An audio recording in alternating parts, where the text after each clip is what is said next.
Au nom du Père, du Fils et du Saint-Esprit.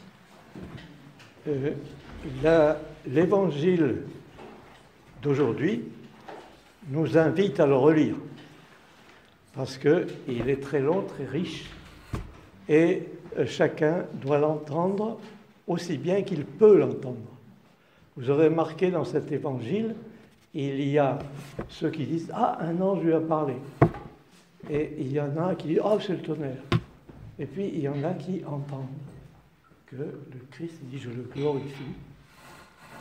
Alors, soyons de ceux qui entendent et qui entendent personnellement. C'est ce à quoi nous sommes invités. Et ensuite, pour ce qui est de la suite de la liturgie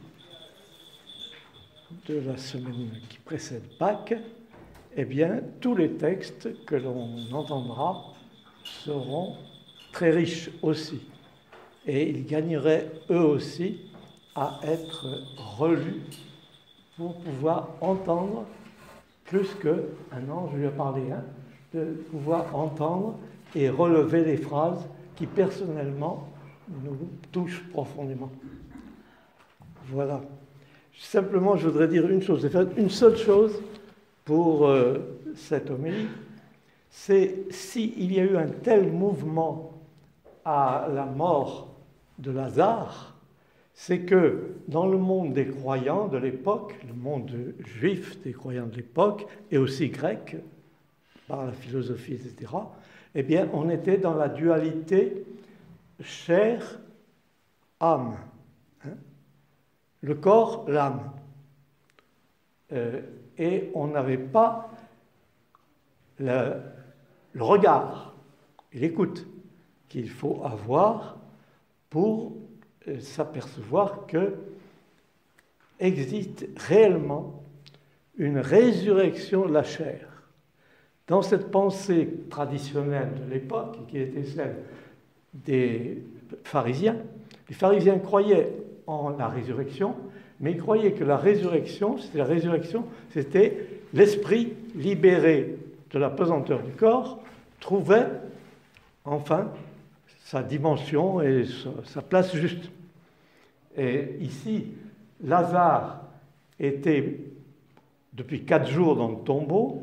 Quand elle a fait ouvrir le tombeau, le Christ a demandé à ce que soit ouvert le tombeau, l'amie de Jésus, Marie, lui a dit « Mais il y est depuis 4 jours, il commence à sentir mauvais. » Donc, c'est-à-dire, la putréfaction a commencé. Et à ce moment-là, on considérait, dans la pensée de l'époque, que si la putréfaction avait commencé, c'est que l'âme s'était échappée du corps et il n'était plus qu'une dépouille. Il y avait... Et puis, l'âme était allée rejoindre l'esprit de Dieu, le divin, si vous voulez. Et là, il se passe une chose extraordinaire. Jusque-là, il y a quelques prophètes qui ont ressuscité un mort, mais ils l'ont fait, ils ont bien fait attention à le faire avant les 3 jours qui précèdent le décès, qui suit le décès. Et là, il y avait 4 jours, la putréfaction avait commencé, c'était impensable. Les gens ont vu ça et ils étaient tous au courant. Et les Juifs, même on dit, il y a les instruits, puis il n'est pas instruit, mais il n'est pas instruit, ils étaient imprégnés de la Bible. Ils n'étaient pas des ignorants complets. Et eux, ils ont été sensibles au fait que là, il y avait quelque chose qui prouvait que Jésus, très contesté par les pharisiens, eh bien, que Jésus était le Messie, puisqu'il fait quelque chose qui n'a jamais été fait. Non seulement il ressuscite un mort, mais il ressuscite un mort qui est en train de pourrir. Donc, ils disent, ça y est, Jésus c'est le Messie, contrairement à ce que veuillent nous enseigner les pharisiens, parce que les pharisiens, tous ceux qui confessaient que Jésus était le Messie annoncé par les prophètes et la loi et les prophètes, eh bien, cela était exclu de la synagogue.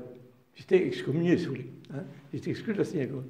De sorte que c'est ça qui est nouveau pour les Juifs qui prennent des rameaux, qui jettent leurs vêtements sous les pieds de l'ânon qui porte Jésus, etc.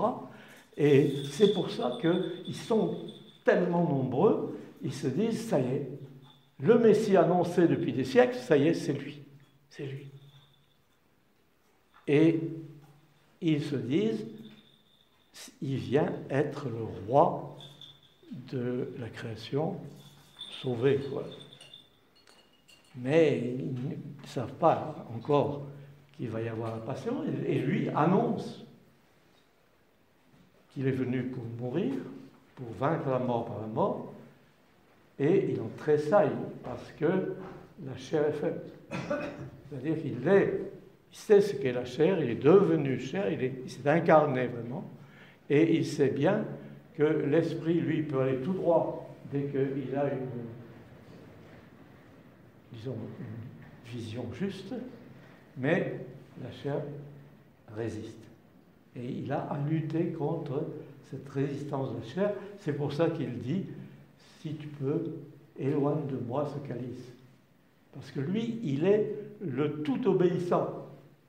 Il est Dieu, parfaitement Dieu, et il est une personne de la Trinité. Et dans cette Trinité, il n'y a pas de chef. Les trois personnes sont en communion parfaite. Et dans cette communion parfaite, il est Dieu et il ne connaît pas ni la chair que l'on vit, nous, ni la mort, bien sûr.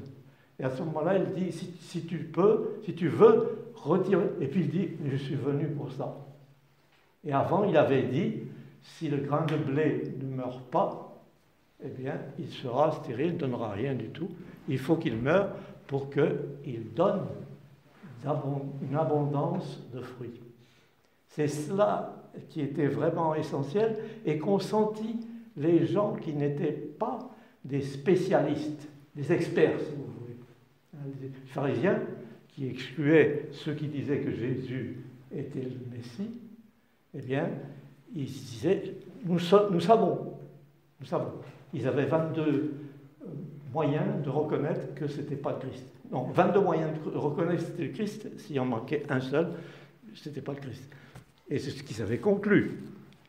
Et donc, c'est cela qui est important. C'est, quand on dit à la fin du credo, je crois en la résurrection des morts, ce n'est pas la résurrection telle que le voit par exemple Platon. Il y a la matière d'un côté, l'esprit de l'autre, et l'esprit, lui, ne pourrit pas. Donc, c'est pas ça du tout. C'est pas ça du tout. Il y a une résurrection du corps, et le corps reste... Non, le corps devient un corps transformé dans la mesure où il n'est plus limité par l'espace. Après, ils verront ça plus tard.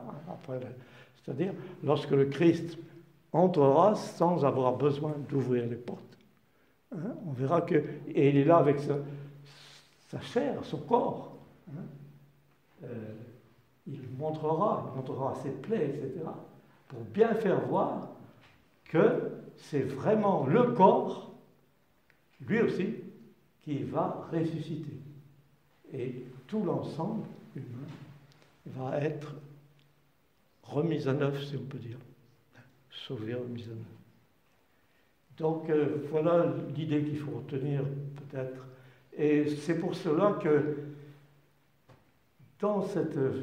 aujourd'hui, les rameaux, c'est une fête où on doit penser qu'il y avait tout un ensemble de juifs de l'époque qui ont reconnu que Jésus était le Messie.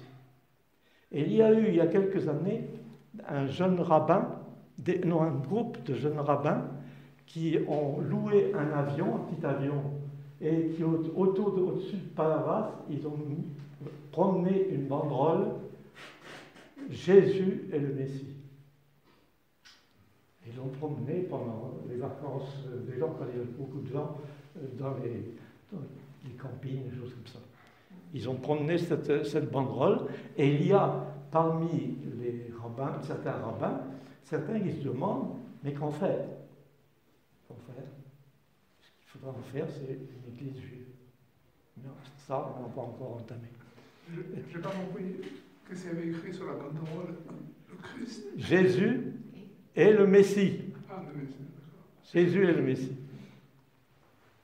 Et les autres, le peuple, si vous voulez, le peuple juif, croyant, etc., eh bien, à la résurrection de Lazare, il s'est dit, il est plus que tous les prophètes qu'on a vus, il est le Messie qui était annoncé.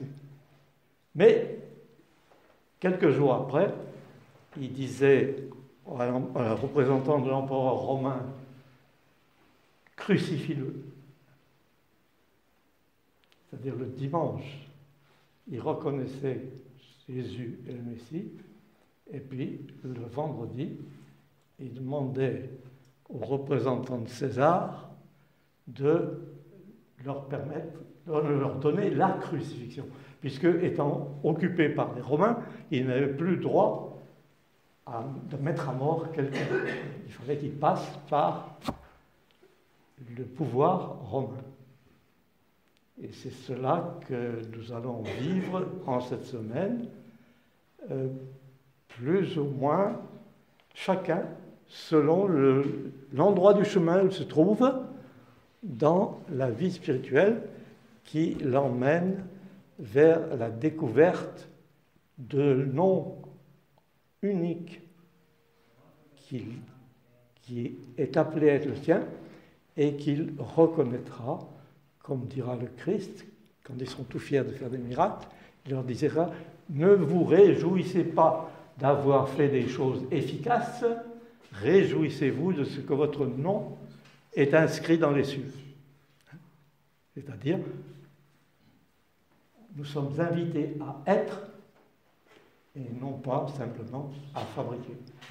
Donc, que le Christ nous aide à trouver notre chemin. Et c'est lui qui est le chemin, mais il y a un chemin personnel pour chacun. Bon, ben, j'ai dit trop long. Tant pis. Hein. Si la résurrection de Lazare est l'icône de notre résurrection à venir, oui. Tu es d'accord avec ça? Oui. On peut dire ça? Alors, ça pose la question de la crémation. Ah ben oui, la crémation n'est pas du tout chrétienne. La crémation n'est pas chrétienne. La crémation, c'est les croyants qui croient que le corps, c'est comme un vêtement. Il s'use, allez hop, on met au feu. C'est pas du tout la même conception de la personne. Et si on va se faire ce qui est d'abord cruel, eh bien, on cesse d'être chrétien. On rentre dans la croyance au divin, mais non pas la croyance à la Sainte Trinité. Et la croyance à la Sainte Trinité, c'est la croyance dans le fait que toute la race humaine est une, mais chaque créature humaine est irremplaçable. Et elle se reconnaîtra son nom inscrit dans les cieux. C'est ça qui est nouveau. Bon, on voit que l'homme nouveau, nous éclaire et nous illumine. Amen.